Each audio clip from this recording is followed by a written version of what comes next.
मेरे छोटे भाई की हार्ट अटैक से डेथ हो गई।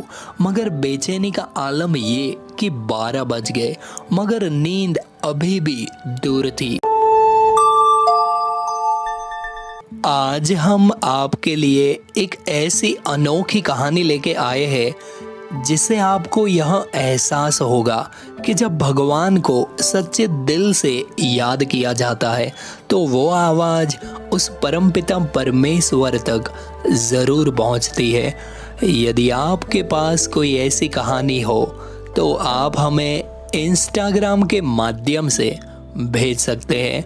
आइए शुरू करते हैं उन्हीं की कहानी, उन्हीं की जुबानी। यदि आपका चमत्कार से अर्थ ये है कि मेरे सामने ही आम का पेड़ नीम के पेड़ में बदल गया हो, या कोई हिमालय का साधु प्रकट हो गए हो और उसी समय अंतर ध्यान हो गए हो, या कोई भूत प्रेत आत्मा आदि मुझे दिखे हो, तो सीधा सा उत्तर ये है कि मेरे साथ ऐसा चमत्कार कभी नहीं हुआ जीवन में। मगर एक स्वप्न की बात बताता हूँ जो दिसंबर 2014 में मुझे आया था, रात के ठीक 3 या 3:30 बजे, क्योंकि पूरे 4 बजे मेरी आँख खुल गई और मैंने उसी समय वो स्वप्न किताब में नोट कर लिया। अब सत्य है या झूठ ये मैं नहीं जानता, बस ये जानता हूँ कि वो ख्वाब आया था मुझे। हुआ यूं कि 19 अगस्त 2014 में मेरे छोटे भाई की हार्ट अटैक से डेथ हो गई। उसके 2 छोटे छोटे बच्चे हैं, तो इसके बाद मैं लगातार उदास सा रहने लगा।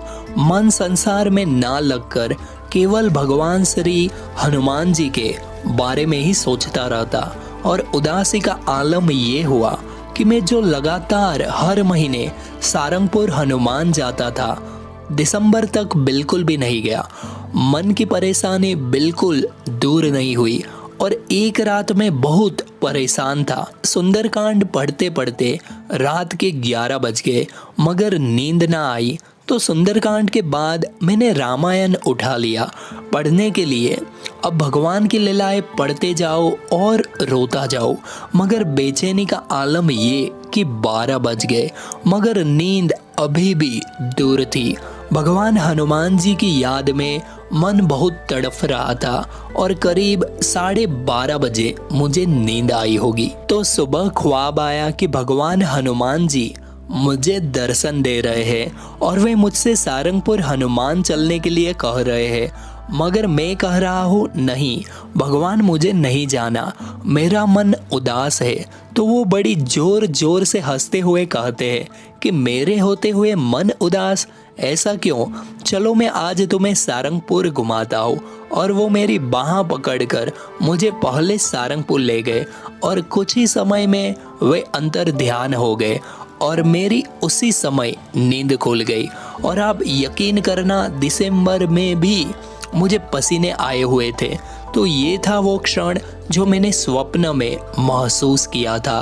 आपको यकीन आए या ना आए, मगर ये था बिल्कुल सत्य स्वप्न, और मैं इसके लिए आपको कोई प्रमाण नहीं दे सकता। विश्वास करना या न करना आपके विवेक पर निर्भर है, मगर उसके बाद मुझे कभी ऐसा स्वप्न नहीं आया। देखा आपने, यही तो है हनुमान जी, जहाँ राम का गुणगान किया जाता है और हनुमान जी का गुणगान उन्हें सुनाया जाता है।